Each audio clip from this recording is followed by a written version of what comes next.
요한계시록 19장 11절부터 20장 3절까지 말씀입니다. 우리는 계시록 16장 16절 이하에서 아마겟돈 전쟁이라는 말씀을 접한 바가 있습니다. 공중에서 일어나는 영적 전쟁이라고 소개를 해드렸습니다. 공중에서 일어나는 영적 전쟁이다. 이 지상에서 물리계에서 일어나는 싸움이 아니다라고 하는 말씀을 꼭 기억하시기 바랍니다. 오늘 본문 말씀은 그 아마겟돈 전쟁이라 불린 그 공중의 심판 과정을 계시록 19장 11절 이하에서 우리에게 좀 자세하게 보여주고 있다. 이렇게 말씀드립니다. 19장 11절 이하에서 이 16절까지는 재림하시는 예수님에 대한 설명입니다. 계시록을 쭉 들으신 분들은 이 설명된 내용이 누구인가 하는 것을 쉽게 알 수 있습니다. 11절에 보면 또 내가 하늘이 열린 것을 보니 계시로 이 공중 상황이 보여지는 거죠. 요한의 영의 눈에 보라 백마와 그것을 탄 자가 있으니 그 이름은 충신과 진실이라. 그가 공의로 심판하며 싸우더라. 이 싸움이라는 단어가 나와서 이거는 마지막 전쟁이구나. 그것도 공중에서 일어나는 영적 전쟁이다. 이 부분을 우리가 알게 됩니다. 이 아마겟돈 전쟁을 지상 전쟁으로 이해하는 분들이 많은데 요한계시록을 자세히 보면 그렇게 해석할 수는 없습니다. 이 백마는 신말이죠. 계시록 6장 1절 2절 사이에 기록되어 있는 백마 탄 자, 활을 가지고 백마 타고 있는 분, 그것이 이제 다른 분들은 뭐다 적그리스도라고 위장된 그리스도의 모습이다라고 해석을 하는데 실질적으로 복음이 시작되는 장면을 우리에게 보여주는 예수님이 신말을 탄 모습이라는 말씀을 계시록 6장 말씀드릴 때 한 바가 있습니다. 그 신말과 여기 19장 11절에서 기록되어 있는 백마 똑같은 말씀입니다. 우리말로 번역을 해도 백마는 신말이죠. 그것을 탄 자, 신말을 탄 분은 계시록에서 나타나는 건 적그리스도가 아닙니다. 예수 그리스도입니다. 여기 11절에는 재림하시는 심판주로 오시는 예수님의 모습이다. 그 공의를 가지고 그분은 공의를 이루신 분입니다. 예수님이 유일하게 의를 이루신 분이기 때문에 심판하실 수가 있는 겁니다. 의를 이루지 못한 자와 의를 이룬 자들에 대한 공정한 심판을 공의로 심판하고 그리고 의에 이루지 못한 자들, 그들 배후에 있던 자들과의 싸움이 지금 공중에서 일어나는 모습을 우리는 기록을 통해서 보게 되고 있는 것입니다. 12절 말씀은 예수님의 외형이죠. 재림하시는 예수님이 영적으로 보이는 모습입니다. 그 눈은 불꽃 같고 그 머리에는 많은 관들이 있고 또 그 이름을 쓴 것 하나가 있으니 자기밖에 아는 자가 없고 13절입니다. 그가 피 뿌린 옷을 입었는데 그 이름은 하나님의 말씀이라 칭하더라. 계시록 1장 13절에 교회 가운데 서 계신 예수님의 모습 속 유사하죠. 거의 같습니다. 같은데 다른 게 뭐가 있냐면 피 뿌린 옷을 입고 있는 모습이 다릅니다. 거기 이제 대제사장의 옷, 아주 길게 끌리는 옷을 입고 있는 모습인데 오늘 이 싸움터에 등장하시는 예수님은 피 뿌린 옷을 입고 있다. 그리고 그 이름을 하나님의 말씀이라 칭하고 있다라고 하는 부분이 조금 1장에 기록된 말씀과 다른 모습입니다. 그걸 기억하시면 되고요. 하늘에 있는 군대들이 14절 하늘에 있는 군대들이 깨끗한 세마포옷 희고 깨끗한 세마포옷을 입고 백마를 타고 그를 따르더라. 이 부분이 참 해석하기가 참 어렵습니다. 하늘에 있는 군대들 복수입니다. 근데 백마를 타고 그를 따른다고 하는 동사는 단수입니다. 그러니까 집단의 군대들이 하나가 돼서 따르고 있는 모습인데 이게 과연 누구냐? 천사들이냐 아니면 사람들이냐.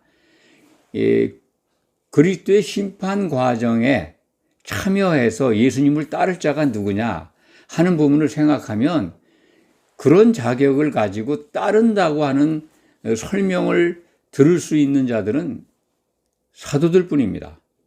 마태복음 19장 28절에 예수님께서 그걸 증거하셨습니다.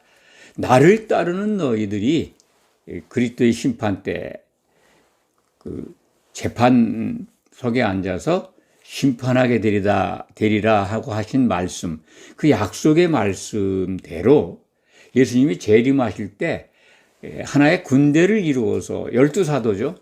예수님을 따르는 것 같습니다. 그렇게 해석을 하면 사도들이고 또 희고 깨끗한 세마포 옷을 입는 것은 이기는 자로 불리는 자들이지 않습니까? 성도들.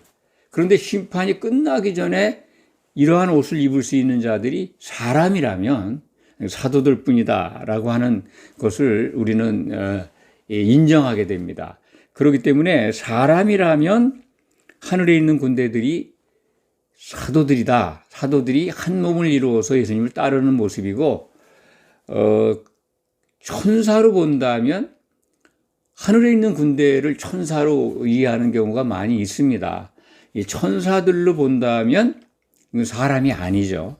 사람이 아닌데 희고 깨끗한 세마포 옷을 입고 있는 이 부분이 좀 걸립니다. 그래서 저는 요 하늘에 있는 군대들은 한 몸을 이룬, 그래서 희고 깨끗한 한 세마포 옷을 입고 있는 사도들이다. 교회의 기초석들이다. 라고 하는 말씀을 드립니다. 그런 전쟁 모습에서 이제 15절 말씀이 이 심판의 집행이죠. 이 공중에서 이 재림 예수에 의해서 이 공의를 가지고 심판하시는 모습입니다. 그의 입에서 예리한 검이 나오니 그곳으로 만국을 치겠고 또 친히 그들을 철장으로 다스리며 또 친히 하나님 곧 전능하신 이의 맹렬한 진노의 포도주 틀을 밟겠고, 진노의 포도주 틀을 밟는 심판주, 바로 재림 예수입니다. 요한복음 5장 29절에 기록되어 있는 말씀이 이루어지는 거고, 그리스도의 심판 때에서 심판이 집행되는 것, 신약 성경에서 로마서 5장 10절, 그리고 로마서 14장 10절이죠. 그리고 고린도후서 5장 10절에 기록되어 있는 하나님의 심판대, 그리스도의 심판대 앞에 서서 처벌을 받는, 신약 성경 앞부분에서는 계시록 전에 사도들의 편지에서는 정확하게 오늘 본문 말씀과는 나와 있지 않지만은 그곳의 디테일한 내용을 오늘 본문이 일러주고 있다. 이렇게 이해하시기 바랍니다. 맹렬한 진노의 포도주 틀이 뭘까요? 이것은 이제 타락한 성도들, 음행한 교회의 지체로 심판을 받는 정죄받은 자들이 불 섞인 유리바다, 지옥불에 던져지는 모습이다. 이렇게 이해하시기 바랍니다. 심판의 집행되는 과정을 지금 설명하고 있기 때문에 요 포도주 즙틀을 밟는다고 하는 것은 그들을 지옥에 던져 넣는 행위다. 이렇게 이해하시기 바랍니다. 16절은 또 예수님을 다시 설명하는 내용입니다. 예수님이 어떤 분이냐? 만왕의 왕이고 만주의 주다. 그건 우리가 다 아는 사실이지 않습니까? 이 만왕의 왕, 성도들의 왕이죠. 그리고 그리스도의 나라를 통치하실 그의 나라의 왕입니다. 예수님이 오실 때 심판주로 오시지만 그의 나라의 왕으로도 오신다고 하는 것을 우리 전에 말씀을 많이 드렸습니다. 이 17절 말씀이 이제 그 집행 과정에 동원되는 공중에 나는 모든 새, 영적 세계에서 그 하늘을 나는 새들이 과연 누굴까? 오늘 보면 이것이 이제 육적인 눈으로 보면 하늘에 나는 그냥 물리에 속한 이 새들로 볼 수 있는데, 이게 지금 영계에서 일어나는 마지막 심판 과정이라는 말씀을 드렸습니다. 그래서 공중에 나는 새들은 천사들로 이해하시면 됩니다. 이 심판 과정을 돕는 도우미들, 예수님이 부리는 선한 천사들이다 하는 것을 오늘 본문 말씀을 통해서 알 수가 있습니다. 공중에 나는 모든 새를 향하여 큰 음성으로 외쳐 이르되 와서 하나님의 큰 잔치에 모여. 큰 잔치라고 하는 게 이게 이제 심판 때죠. 어떻게 보면 이게 혼인 만찬으로 이해할 잘못 오해할 수도 있습니다만 그 장면하고는 다른 겁니다. 이 잔치라고 하는 거는 정죄받은 자들을 공중에 나는 새들고 천사들의 손에 의해서 그들을 그냥 즙 틀에 밟아가지고 포도주 틀에 밟아서 지옥에 던지는 피해 잔치죠. 이 피해 잔치에 모여서 먹으라는 거예요. 그러니까 먹는다는 게 새들이 먹는 영적인 존재인데 영의 세계에서 그 살을 먹겠습니까? 18절에 기록되어 있는 말씀을 보면 왕들의 살, 장군들의 살, 장사들의 살, 그것을 탄 자들의 살, 이런 걸 먹으라고 그러는데 영적 세계로 생각하면 이들을 먹는다고 하는 거는 불타는 지옥에 던지는 거죠. 그 집행하는 자들이 공중에 나는 새들이고 그들이 천사다. 예수님께 쓰임받는 착한 천사들이다. 그렇게 말씀을 드립니다. 그 여기에 보면 이제 왕들의 살, 장군들의 살 이렇게 기록되어 있는데 교회 지체들 가운데 신앙생활하는 사람들의 상태죠. 사실 여기에서는 이제 이 타락한 자들입니다.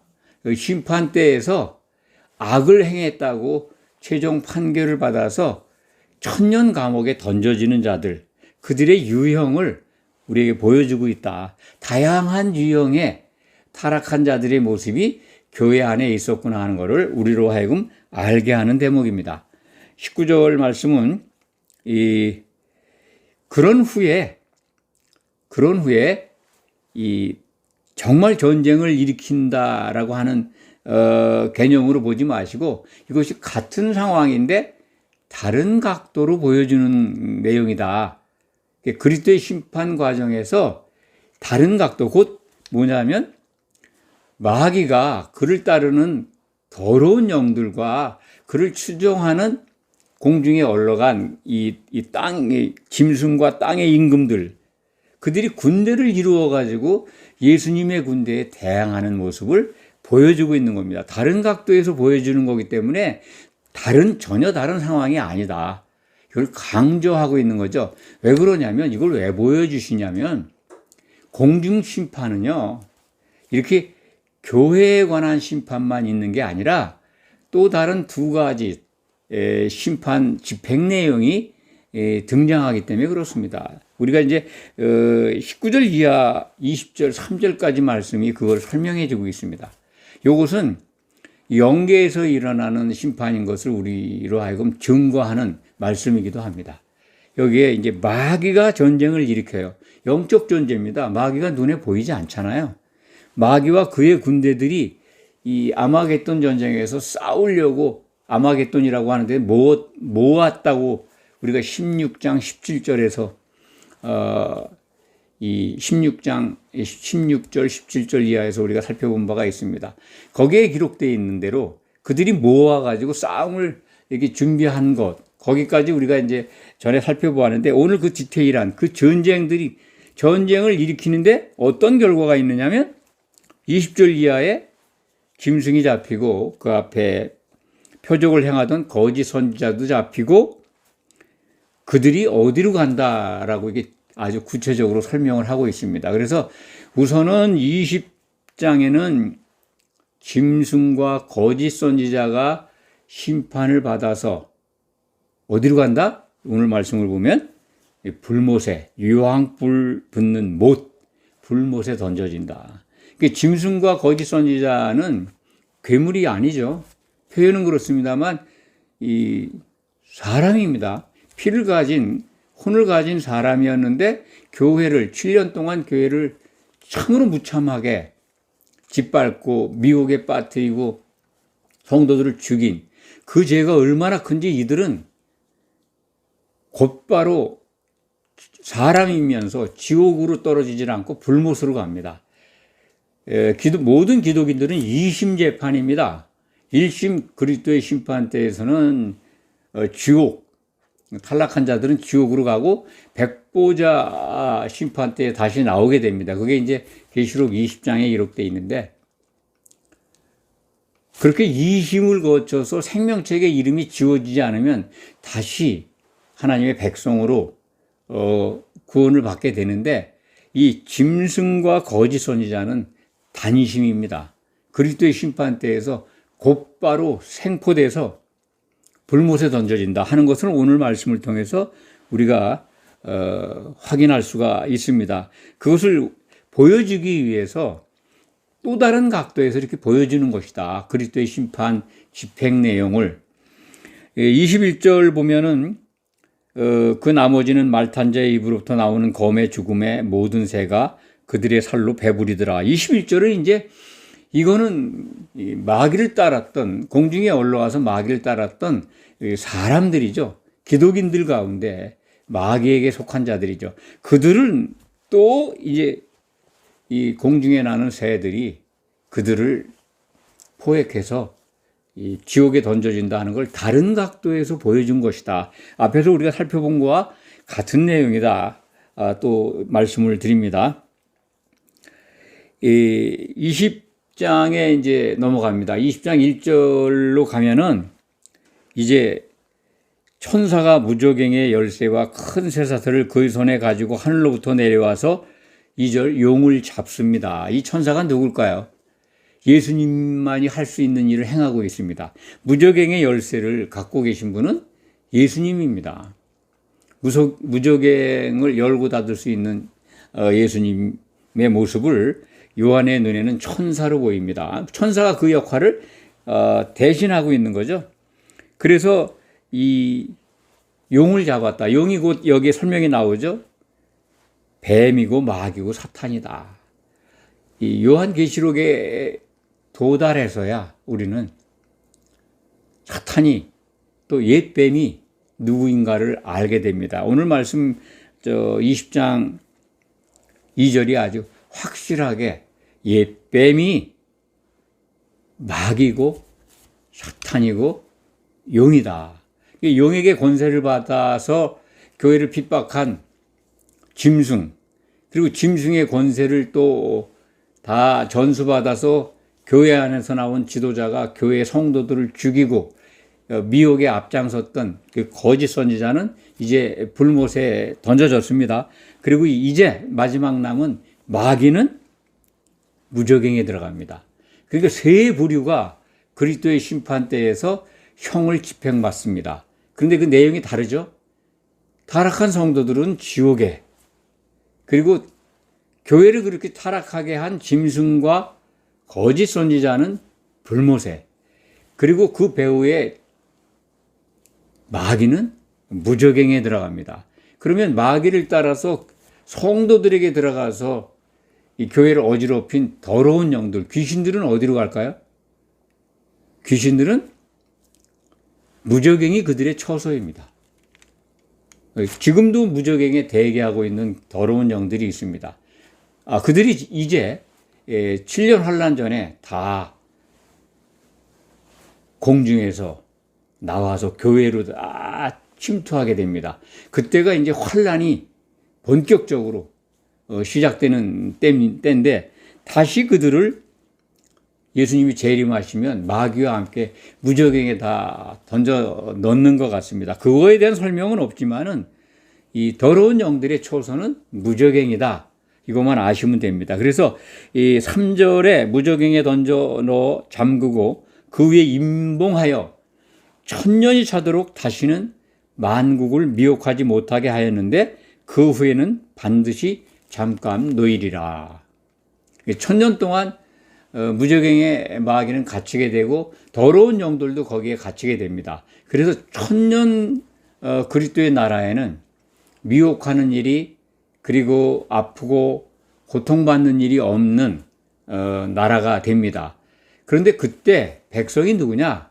그 백성은 이 지상에 남아있는 사람들이고 성도들, 이기는 자들은 공중에서 예수님과 더불어 통치한다 하는 것이 성경의 기록입니다. 이 부분을 천년왕국 통치에 대한 대상과 또 그 기간과 또는 통치하는 위치 이런 것들에 대한 신학자들이나 또는 성경학자들 곧 또 말씀을 선포하는 분들의 견해가 다릅니다만 요한계시록을 그대로 적용하면 신약 성경을 적용하면 예수님은 공중으로 재림하시고 성도들은 공중으로 휴거돼서 이기는 자들은 주님과 더불어 공중에서 천년 동안 통치한다라고 하는 것을 우리는 확인하게 됩니다.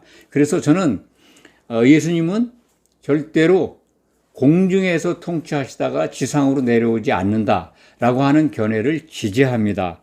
그렇기 때문에 오늘 나중에 이 천년 지난 다음에 전쟁이 또 일어납니다. 마귀가 지상에 있는 백성들 마귀가 놓인 다음에 그들을 미혹해서 또다시 이 하나님의 진, 공중에 있는 성도들의 진을 공격하는데 그냥 일순간에 그들이 다 망가집니다. 그래서 마귀가 불못에 던져지는 장면을 이제 20장에 가서 우리는 보게 됩니다.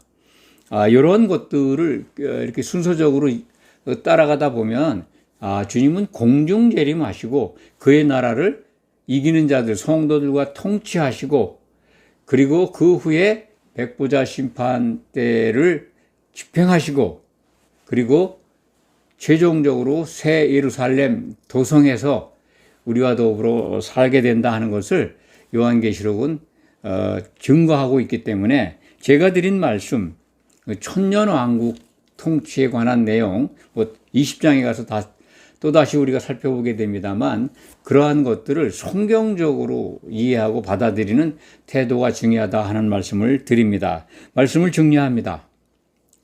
공중의 새가 하늘의 큰 잔치에 아주 진수성찬을 먹습니다. 그날이 언제냐면 주님이 재림해서 그리스도의 심판 집행 과정을 거쳐서 이 혼인 만찬하기 전까지의 기간입니다. 구약 성경을 적용하면 나팔절서부터 장막절까지 15일간 기간입니다. 그런데 대속죄일이 10일째 되는 날이기 때문에 그 대속죄일을 심판의 집행 날짜로 본다면 적어도 열흘 기간 동안에 이루어지는 심판 형벌의 집행 과정인 것 같습니다. 그것을 이제 하나님의 큰 잔칫날로 오늘 말씀은 표현하고 있습니다. 그날에 참 공중의 새들이 이 진수성찬을 먹습니다. 모든 자의 살을 먹으라. 그러니까 이게 추락한 성도들의 형 집행 내용이죠. 영의 몸을 입고 있기 때문에 무슨 우리가 살을 먹는다, 새가 진짜 독수리나 까마귀가 사람 시체를 먹는다라고 하는 그런 현상들을 우리가 보게 되는데 볼 수 있는데 그런 것들이 연상되지만은 영적인 공간에서 새들이 먹는 먹이는 타락한 성도들의 영과 혼이죠. 그것을 이제 먹는다고 하는 표현이 지옥에 던져지는 모습이다라는 말씀을 드렸습니다. 그래서 우리가 신앙생활 하면서 하나님의 그 큰 잔치에서 새들의 먹잇감이 될 수는 없지 않습니까? 새들의 먹이가 된다는 것은 그건 기독인이 바라볼 상상도 해서는 안 되는 것, 그런 최악의 경우지 않습니까? 그래서 이걸 보여주신 목적은 절대로 이기는 자 되라는 겁니다. 공중에 나는 새들에게 그 그리스도의 심판대에서 먹이가 돼서 그들의 진수성찬이 돼서 지옥에 던져지는 운명이 돼서는 안 된다는 거죠. 그걸 일러주는 겁니다. 그래서 그날의 모습을 디테일하게 미리 계시로 보여준 것이다. 이것을 마음에 담으시기 바랍니다. 기도하겠습니다.